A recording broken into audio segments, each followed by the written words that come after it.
میرے نبی پاک صلی اللہ تعالی علیہ وسلم رجب سے رمضان کا استقبال کی تیاری کرو. جب رجب کا مہینہ آتا تو آپ اللہم بارک لنا فی رجب و شعبان وبلغنا رمضان، یا اللہ ہمارے رجب شعبان میں برکت دے اور رمضان کا مہینہ ہمارے نصیب فرما. اللہم سلمنا لرمضان، اے اللہ ہمیں رمضان تک سلامتی کے ساتھ پہنچا دے. وسلمہ لنا، اور اسے سلامتی کے ساتھ ہم تک پہنچا دے. وتسلمہ منا، پھر ہمارے روزے اس میں قبول بھی فرما لے. اتنی جلد پہلے سے رمضان کا استقبال فرماتے. شعبان کا چاند خود دیکھنے کی کوشش فرماتے تھے، شعبان کے چاند کو خود دیکھنے کا اہتمام فرماتے تھے، اور چاند نظر آ جاتا تو روزہ رکھتے تھے.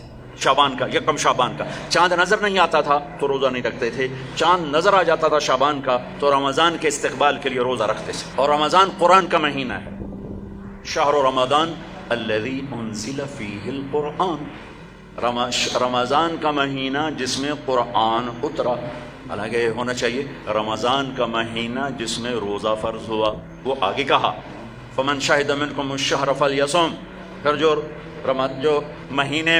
جو مہینے کو دیکھ لے پالے تو روزہ رکھے. لیکن رمضان کا تعارف کیسے ہے؟ رمضان کا مہینہ جس میں قرآن کو اتارا گیا. رمضان کا تعارف قرآن سے ہے. یہ اشارہ ہے کہ یہ مہینہ قرآن کا ہے. اس میں قرآن اترا، اس میں تورات اتری، اس میں زبور اتری، اس میں انجیل اتری، اس میں صحف ابراہیم اترے، صحف موسیٰ اترے. لہٰذا امت کو خاموش پیغام دیا ہے کہ رمضان قرآن کے ساتھ گزارو. موبائل بند کر دو، لیپ ٹاپ بند کر دو، فیس بک بند کر دو، سوشل میڈیا بند کر دو، یہ ٹاک شوز بند کر دو، 1 مہینے کے لیے ٹی وی بند کر دو، اخبار بند کر دو. بس قرآن کے ساتھ بیٹھ جاؤ. مرد یا عورت قرآن کے ساتھ تلاوت بھی کرو اور پشت مقرر کر کے ترجمہ بھی پڑھو. بھائیو بہنوں، میرا درد ہے، میرا دکھ ہے، ہم قرآن سے بہت دور ہو گئے. ہم قرآن سے بہت دور ہو گئے. ہم نے قرآن رکھ لیا ہے صرف ختم پڑھنے کے لیے، فاتحہ پڑھنے کے لیے، یا کسی کی دکان کھلتی ہے تو یاسین پڑھنے کے لیے. ہم نے قرآن فال نکالنے کے لیے، ہم نے قرآن اموات پر پڑھنے کے لیے. یہ ساری باتیں کرو، لیکن قرآن کا موضوع تو ہدایت ہے. قرآن کا موضوع تو ہدایت ہے، اور ہدایت ملتی ہے قرآن پڑھنے سے، اور صرف پڑھنے سے نہیں، سمجھنے سے کہ اللہ کیا کہہ رہا ہے. میں یوں کہتا ہوں، اگر آپ کو سارے قرآن میں کوئی تکلیف ہو رہی ہے تو پورے قرآن میں ٹوٹل 89 80 جمع 9 89 صرف 99 دفعہ میرے اللہ نے کہا ہے یا ایھا الذین آمنو، اے ایمان والو. تو اللہ کیا کہہ رہا ہے؟ مجھ سے بات کرنے لگا ہے. یا ایھا الناس، پوری دنیا سے بات. یا ایھا الذین کفروا، کافروں سے بات. یا اہل الکتاب، عیسائیوں سے بات، یہودیوں سے بات. یا ایھا الذین ہادوا، یہودیوں سے بات ہو رہی ہے. لیکن یا بنی آدم، ساری دنیا سے بات ہو رہی ہے. لیکن آپ کہتے ہیں نا یا ایھا الذین آمنو. تو اس کی مثال ایسے جیسے آپ سب بیٹھے ہوئے ہیں. اب کتنے بیٹھے؟ میں کہتا ہوں بھائی نواز صاحب ذرا میری بات سنیں. میں ان کو یہاں بلا لیتا ہوں، یوں بات شروع کر دیتا ہوں. آپ سب کے دل میں آئے گا کوئی خاص بات ہے، کوئی خاص بات ہو رہی ہے نا، کوئی خاص بات ہو رہی ہے. میرا رب قرآن کے 30 پاروں میں، میں قربان جاؤں کتنے تھوڑے ہمیں اللہ نے حکم سنا ہے، صرف 89 دفعہ اے ایمان والو، اے ایمان والو، اے ایمان والو، اے ایمان والو. اس کے بعد اللہ کیا کہتا ہے؟ اللہ کے واسطے اتنا تو پڑھ لو کہ اللہ تو کیا کی جانا دس. اور اس میں ہر دفعہ نیا حکم نہیں ہے، ایک ہی حکم کئی دفعہ آیا ہے. یا ایھا الذین آمنوا اتقوا اللہ حق تقاتہ، یا ایھا الذین آمنوا اتقوا اللہ ولتنظر نفس ما قدمت لغد واتقوا اللہ. یا ایھا الذین آمنوا اتقوا اللہ وآمنوا برسولہ. اتقوا اللہ، اتقوا اللہ، اتقوا اللہ، تکرار کے ساتھ. تو میرے بھائی بہنوں، اتنا تو قرآن دیکھ لو کہ یا ایھا الذین آمنوا کے بعد اللہ کیا کہتا ہے، کیا کہہ رہا ہے. جس کا ترجمہ پسند ہے اس کا پڑھ کے دیکھ لو کہ میرا اللہ مجھ سے کیا کہتا ہے. اللہ کے واسطے قرآن سے دوری ختم کرو. قرآن سے اخبار پڑھنے کے لیے بھی ٹائم ہے، ٹاک شو دیکھنے کے لیے بھی ٹائم ہے، فضولیات کے لیے بھی ٹائم ہے.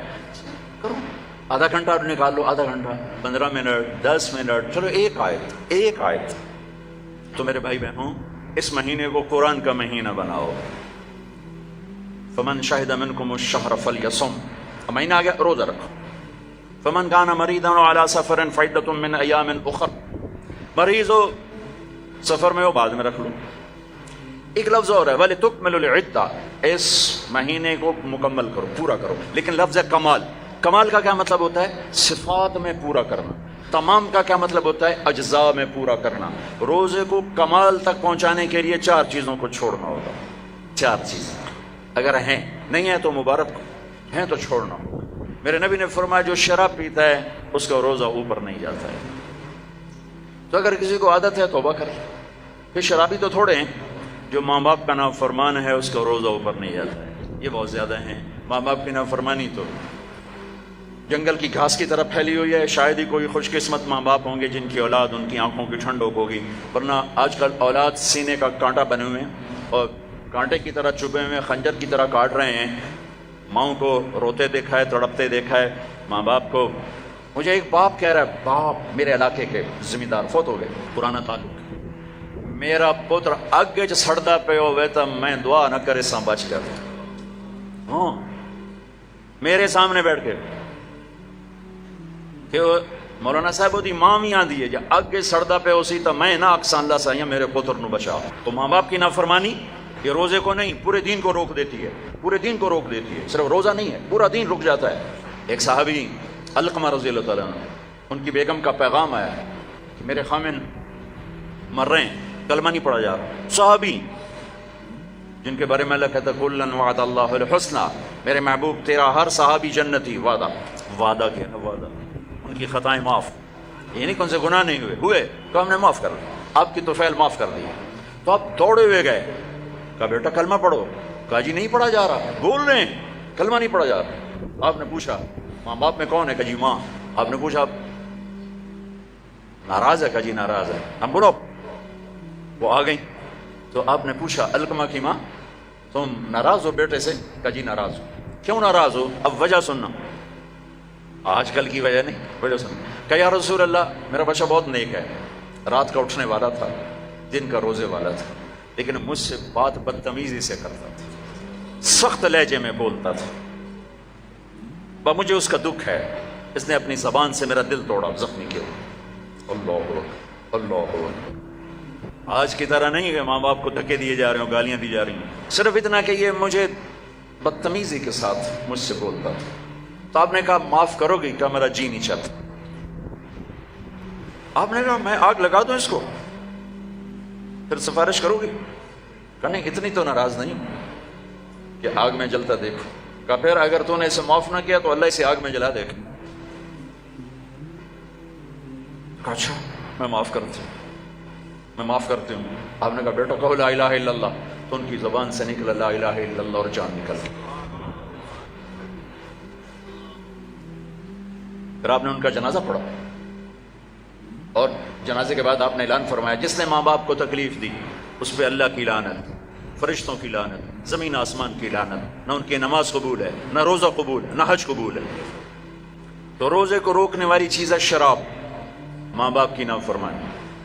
لیکن ماں باپ سے بھی کہتا ہوں ایسے رویے مت اختیار کرو کہ اولاد گستاخ ہو جائے. آج کے 90% ماں باپ اپنی خطاؤں سے اولاد کو گستاخ بنا رہے ہیں. انہیں پتہ نہیں ہے کہ اولاد کو لے کے کیسے چلنا ہے. تربیت چڑھائی چڑھنے کو کہتے ہیں، رب واسے ہے تربیت. اور چڑھائی چڑھنے میں پسینے آتے ہیں، بدن ٹوٹتا ہے. اور آج کی تربیت ہے ڈنڈے مارو بے عزت کرو، ڈنڈے مارو بے عزت کرو، چاہے ماں باپ ہو، چاہے اسکول ہو، چاہے مدرسہ ہو، چاہے وہ مکتب ہو، بے عزت کرو. یہ چیز گستاخی پیدا کرتی ہے. میرے نبی نے کہا اکرموا اولادکم، اکرموا اولادکم، اپنی اولاد کو عزت دو. حضرت علی کا فرمان ہے لأنہم خلقوا لزمان غیر زمانکم، یہ تم سے اگلے زمانے کے لیے پیدا کیے گئے ہیں. اگر اپنے نام کو باقی رکھنا چاہتے ہو تو ان کو عزت دو. اور میرے نبی کیسے عزت دیتے تھے؟ بس فاطمہ رضی اللہ تعالیٰ عنہا گھر تشریف لاتی، کبھی کبھی تو نہیں آتی، دیوار کے ساتھ دیوار ہے، آنا جانا لگا ہوا ہے، لگا ہوا ہے، لگا ہوا ہے. جتنی دفعہ آتی ہیں اور جب آتی، جتنی دفعہ آتی ہیں اور جب آتی، میرے نبی کھڑے ہو جاتے، چار پار پہ کھڑے ہو جاتے، کھڑے ہو جاتے. اور وہ فاطمہ ہیں، یہ میرے نبی ہیں، یہاں کھڑے ہو کر انتظار نہیں کرتے تھے، آگے بڑھ جاتے تھے، آگے بڑھتے تھے اور آگے بڑھ کر اپنی بیٹی کا ہاتھ پکڑتے، پھر یہاں بوسہ لیتے، پھر ان کا ہاتھ پکڑ کے لاتے، پہلے اپنی بیٹی کو بٹھاتے اور اس کے بعد خود بیٹھتے تھے. سبحان اللہ، کیا کمال ہے، کر کے دکھایا. ہم تو اپنے بیٹوں کا کبھی شاباش ہی نہیں دیتے. میں نے ایک دوست سے کہا یار اپنے بچوں کو کبھی شاباش بھی دیا کر. کہا کس گل کی شاباش دے سارا دن ستے رہتے شاباش دے فلموں میں شاباش دے گانے سنتے شاباش دے. میں کہ یہ تو برائیاں ہو گئیں, کوئی اچھائیاں بھی دیکھ. اچھائیاں بھی ہوں گی, چونکہ ہر انسان کے اندر نیگیٹو تار بھی ہے, پازیٹیو تار بھی ہے. تو ان کی اچھائیوں کو واہ واہ کرو, وہ برائیاں خود چھوڑتے چلے جائیں گے. ہر وقت ٹوکا ٹاکی, ہر وقت ٹوکا ٹاکی, یہ کیوں نہیں کیا, یہ کیوں نہیں کیا, یہ کرنا تھا. اور ایک یہ پڑھائیوں نے تباہ کر دیا ہماری نسل کو, ہماری اولاد کو. 3 سال کا بچہ جسے ماں کی گود کی ضرورت ہوتی ہے, وہ ظالم ماں ہے جو 3 سال کے بچے کو اسکول کے حوالے کر دیتی. تیسرا جس سے روزہ برباد ہوتا ہے, جو رشتہ داروں سے لڑتا ہے, خون کے ماں کے رشتے, باپ کا رشتہ, چچا باپ کا رشتہ, باپ کی طرف سے جو بھی رشتے آ رہے ہیں باپ کی طرف سے, ان سے لڑائی جھگڑے. ماں کی طرف سے رشتہ, خالہ, نانی, نانا, ماموں, باپ کا رشتہ, پھوپھی, پھوپھا, خالہ, خالو, جو ان سے سینگ پھنساتا رہتا ہے, لڑتا رہتا ہے, اس کا روزہ بھی اٹک جاتا ہے, اوپر نہیں جاتا ہے. تو بھائی اگر کوئی ایسا لڑائی بڑائی کا چکر ہے, اس سے بھی توبہ کرو, اپنے روزے کو بچاؤ. چوتھا, جو کسی کے لیے دل میں نفرت پالتا ہے, دل میں بغض پالتا ہے, دل میں کینہ پالتا ہے, اس کا روزہ بھی اٹک جاتا ہے. اپنے دل کو بھائیوں بہنوں نفرت سے صاف کرو, بغض سے, کینہ سے صاف کرو. ماں باپ کی دعائیں لو, رشتہ داروں سے صلح کرو, اپنے روزہ بچاؤ, تاکہ اللہ تقوی کا لباس دے اور اللہ کی بارگاہ میں پیشی ہو سکے. میرے محبوب صلی اللہ تعالی علیہ وسلم تو سارا سال ہی روزے رکھتے تھے, سارا سال ہی روزے رکھتے تھے. اور ہمیں اللہ نے سحری عطا فرمائی. پہلی امتوں کو سحری نہیں ملی, ہمیں اللہ تعالیٰ نے سحری عطا فرمائی. ہمیں بھی 24 گھنٹے کا روزہ ملا. افطاری کر کے آنکھ لگی, روزہ شروع ہو گیا, روزہ شروع ہو گیا, جو پہلا ہوتا تھا. تو ہمارا بھی ایسے ہی ہوا. تو ایک صحابی ہیں قیس بن سرمہ, وہ آئے, مزدور تھے, افطاری کا سامان نہیں تھا, بیوی گئی سامان لینے, ان کی آنکھ لگ گئی, ان کو آنے میں دیر ہو گئی. سورج چھپ گیا, دیکھا تو سوئے پڑے, کہا ہے ابن سرمہ مارا گیا. کیا ہوا؟ کہ روزہ شروع ہو گیا. روزہ شروع ہو گیا. تو وہ دوپہر کو بے ہوش ہو گئے, اور ایک روایت میں تھا نماز پڑھنے گیا, گر کے بے ہوش ہو گئے. اللہ کے نبی کو پتہ چلا, بہت غمگین ہوئے, تو اللہ نے قرآن اتار دیا, چل میرے محبوب تیری امت کو اجازت ہے سحری تک کھاؤ, سحری تک کھاؤ. تو اللہ نے ہمیں سحری عطا فرمائی. ہمارے نبی پاک صلی اللہ تعالی وسلم سحری کے کھانے کی تاکید فرماتے تھے کہ یہ برکت والا کھانا ہے. اللہ اس کے فرشتے سحری کھانے والوں پر برکتیں, رحمتیں نازل فرماتے ہیں. خود ہمارے نبی پاک صلی اللہ تعالی وسلم سحری کا اہتمام فرماتے تھے. آپ تو عام طور پر 2-4 کھجوریں, ایک گلاس پانی, بس آپ کی سحری ہو جاتی. اور آپ افطار بھی ایسے ہی فرماتے تھے کہ صحابی فرماتے ہیں آپ ایسے بیٹھے ہوتے, آپ کے ہاتھ میں کھجور ہوتی تھی, ایسے کھجور لے کے بیٹھے ہوتے تھے. اور ایک صحابی ٹیلے پہ چڑھا ہوتا تھا یا کسی مکان کی چھت پہ چڑھا ہوتا تھا, اور اس کو امر تھا بھائی سورج کو دیکھتے رہنا. آپ کھجور آپ کیسے ہاتھ میں ہوتی تھی. جو ہی وہ کہتا یا رسول اللہ سورج ڈوب گیا, تو آپ فوراً کھجور منہ میں لیتے تھے. پھر اس کے بعد تھوڑا تھوڑا کر کے پانی پیتے تھے. آپ نے پانی پہ افطار کیا ہے, آپ نے دودھ پہ افطار کیا ہے, آپ نے کھجور پہ افطار کیا ہے, آپ نے ستو بھی پیا ہے. اور سحری میں آپ نے روٹی بھی کھائی ہے, کھجور بھی کھائی ہے, دودھ بھی پیا ہے, زیتون کے ساتھ بھی لیا ہے, زیتون اور روٹی کے ساتھ آپ نے افطاری بھی فرمائی. افطاری کی دعوت میں بھی شرکت فرمائی ہے. سعد بن معاذ نے افطاری کی دعوت کی, صحابہ کی, آپ تشریف لے گئے. افطاری کرانا میرے نبی کی سنت طریقہ چلا رہا ہے. سعد بن عبادہ نے افطاری کی, تو آپ اس میں تشریف لے گئے, تو وہاں زیتون, جو کی تازہ روٹی اور زیتون کے ساتھ آپ نے کھانا نوش فرمایا. ایک عجب واقعہ بھی ہوا وہاں. تو وہ یہ ٹائم تو تھا نہیں کہ بھائی ٹائم ہو گیا ہے, تو وہ سورج کو دیکھتے تھے, اور جب بادل ہوتے تھے تو اندازہ کرتے تھے. تو میرے نبی کی موجودگی میں ہوا کہ سب نے خیال کیا سورج غروب ہو گیا, سب نے کھا لیا, تو ایک دم بادل ہٹے تو سورج کھڑا ہوا تھا. تو پھر سب نے اس روزے کی شوال میں جا کر قضا کی. پورے مدینے سے یہ کام ہوا کہ وہ سورج کی موجودگی میں روزہ کھول لیا. جب بادل ہٹے تو پتہ چلا سورج تو بھی کھڑا ہوا ہے. اب ہفتے کو جاتے تھے قبا, ہر ہفتے کو اشراق وہاں پڑھتے تھے. لیکن رمضان میں 17 رمضان, پتہ نہیں کیا وجہ ہے, اس میں کیا حکمت ہے, 17 رمضان آپ قبا تشریف لے جاتے تھے, اور وہاں مسجد میں قیام فرماتے تھے تھوڑی دیر کے لیے, اور پھر وہاں سے آپ واپس تشریف لاتے تھے. اور آخری اشراف اعتکاف, ایک پورا مہینہ اعتکاف کیا, پھر اس کے بعد 10 دن اعتکاف کیا. اور جس رمضان کے بعد آپ اللہ کے پاس گئے, اس سال آپ نے 20 دن اعتکاف کیا. 20 دن. ایک دفعہ اعتکاف آپ نے اٹھا دیا. ایسے ہوا کہ آپ نے اعتکاف میں بیٹھے, تو حضرت صفیہ رضی اللہ عنہ نے آپ سے اجازت مانگی کہ میں بھی آپ کے ساتھ بیٹھ جاؤں گا. بیٹھ جاؤ.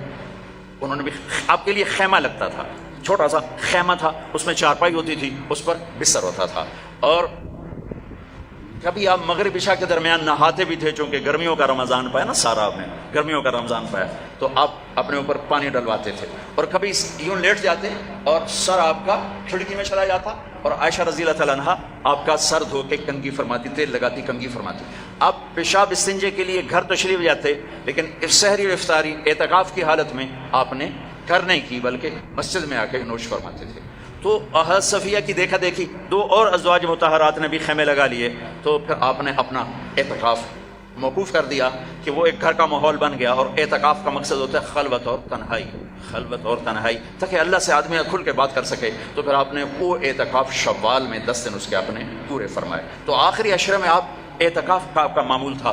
اور ایک چیز آپ نے ہمیں دی، تراویح کی نماز، 3 دن آپ نے نماز پڑھائی، اور چوتھے دن مسجد بھر گئی، باہر بھی جگہ نہ ملی، تو آپ آئے ہی نہیں، شہری تک لوگ بیٹھے رہے۔ تو آپ شہری کے قریب آئے تو آپ نے فرمایا میں دیکھ رہا تھا تم سارے آئے ہوئے تھے، لیکن میں اس لیے نہیں آیا کہ مجھے ڈر لگا کہیں تمہارے اوپر یہ نماز فرض نہ ہو جائے، تو تکلیف سے بچانے کے لیے نہیں۔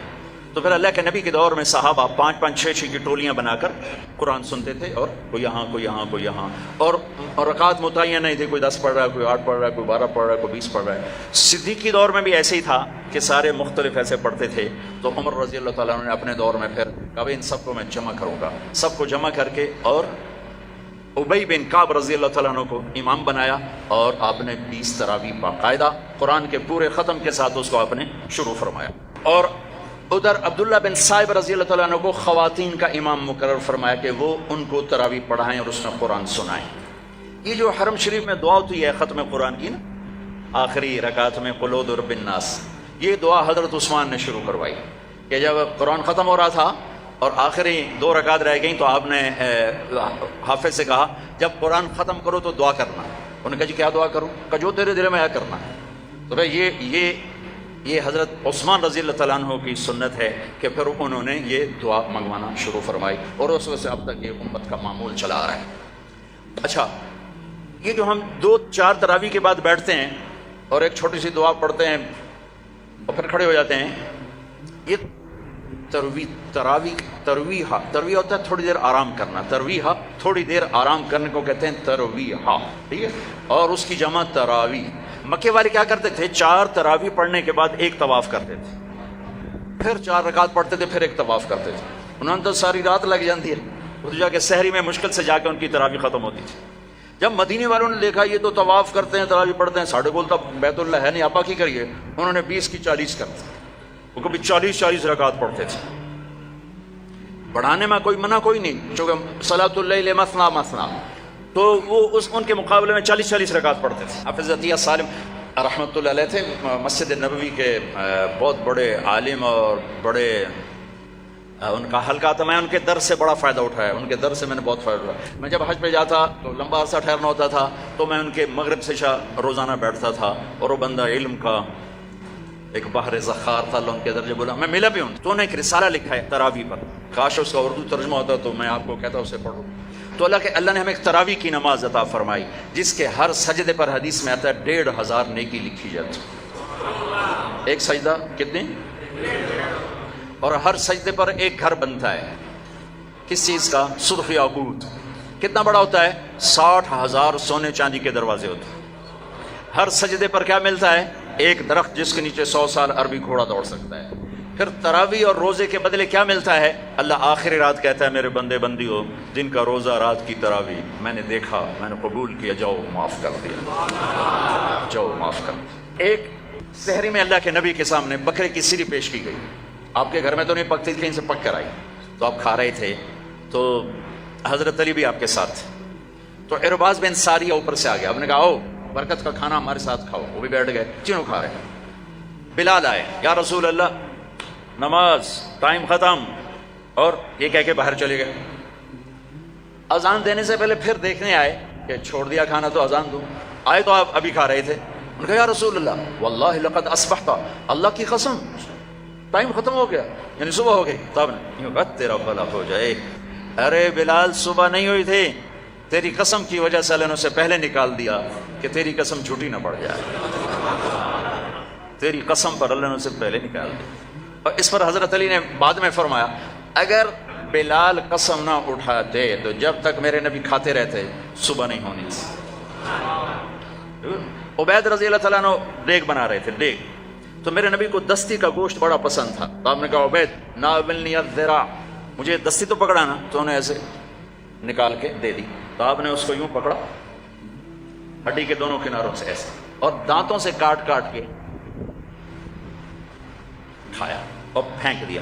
عبید ناولنی الذراع، دستی پکڑانا، انہوں نے پھر نکال کے دے دی، آپ نے پھر یوں پکڑا اور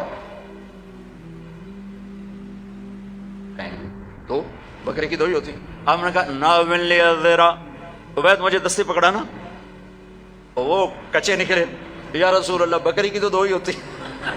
آپ نے کہا ارے عبید اگر تو ہاتھ ڈال دیتا تو جب تک میں کہتا رہتا مجھے اللہ دستیاں نکال کے کھلاتا رہتا۔ تو بھائیو، اللہ نے ہمیں بہت خوبصورت مہینہ دیا ہے، اب اس کی رحمتوں کا مہینہ ہے، جہنم کے دروازے بند ہیں، جنت کے دروازے کھلے ہوئے ہیں، اور اللہ کی معافی کے اعلان ہو رہے ہیں۔ آپس کی لڑائیاں معاف کرو، جھگڑے معاف کرو، جس سے بھی ہو، بیوی سے لڑائی ہے، بیوی کی خامن سے لڑائی ہے، ماں باپ کی بچوں سے، بچوں کی ماں باپ سے، بھائی بھائی سے، پارٹنر سے، دوست سے، اللہ کے واسطے دفن کر دو، دفن کر دو، اپنے ملک کو پاک کر دو لڑائیوں سے، فرقہ واریت سے۔ اس رمضان میں فرقہ واریت کو دفن کر دو۔ یہ آگ جو بھڑکی ہے، مجھے پتہ ہے میں کہاں بجھا سکتا ہوں، لیکن میں وہ ابراہیم علیہ السلام کی آگ پہ کبوتر نے 2 چونچ پانی ڈالا تھا، بس میں وہ کبوتر بننے کی کوشش کر رہا ہوں کہ بجھے نہ بجھے میں اللہ کو کہہ تو سکوں گا یا اللہ میں نے تو پانی ڈالنے کی کوشش کی تھی، لیکن بھڑکانے والے زیادہ ہیں، بجھانے والے تھوڑے ہیں۔ لیکن تم تو نہ بھڑکو، ایسی باتیں مت سنو جو تمہیں فرقوں میں بانٹ دیں، جو تمہیں کسی دوسرے مسلمان فرقے کے بارے میں نفرت سے بھر دیں، کفر سے بھر دیں۔ ارے بھائیو، کسی کو کافر کہنا آسان کام نہیں ہوتا ہے، آسان کام نہیں ہوتا ہے۔ اللہ کے واسطے وقت کی رفتار دیکھو، افق کا رنگ دیکھو، آسمان کے تیور دیکھو، زمین کی گردش دیکھو، اتنے زمین بھی تیور بدل رہی ہے، فلک بھی آنکھیں دکھا رہا ہے، اس کے باوجود اس قدر نفرت دین کے نام پر، کفر کافر۔ کون جائے گا جنت؟ کس کے لیے جنت ہے؟ بھائیو، دروازے اپنے مسلک پہ قابو رہو، دوسرے کو عزت دو، دوسرے کے لیے بھی جنت کا دروازہ کھلا رکھو، صرف اپنے واسطے نہ کرو اسام اندر جا کے تو ود کنڈا لا لینا کہ وڑن ہی نہیں دے، ایسی حماقت نہ کرو۔ میرے نبی کی امت بہت بڑی امت ہے، اور میرا رب بڑا کریم رب ہے۔ اس رمضان کے مہینے کو محبت کا رمضان بناؤ، درگزر کا رمضان بناؤ، راتوں کو تراویح پڑھو، دن میں روزہ رکھو، انشاءاللہ سارے گناہ معاف ہوں گے۔ اور مہینے کے آخر میں ہے مالدار آدمی کے اوپر کہ وہ روزے کی زکوٰۃ ادا کرے، روزے کی زکوٰۃ ادا کرے، جو کشمش کے حساب سے 2000 کے قریب بنتی ہے، کھجور کے حساب سے کوئی 800-900، میں سے اندازاً کہہ رہا ہوں، اور گندم کے حساب سے تو اخبار میں پڑھا تھا 100 روپیہ بنتی ہے۔ لیکن جو لوگ مالدار ہیں، گندم کے حساب سے نہ دو، کشمش کے حساب سے دو، تو انشاءاللہ اس کا آپ کو بہت اجر عظیم عطا فرمائے گا۔ اللہ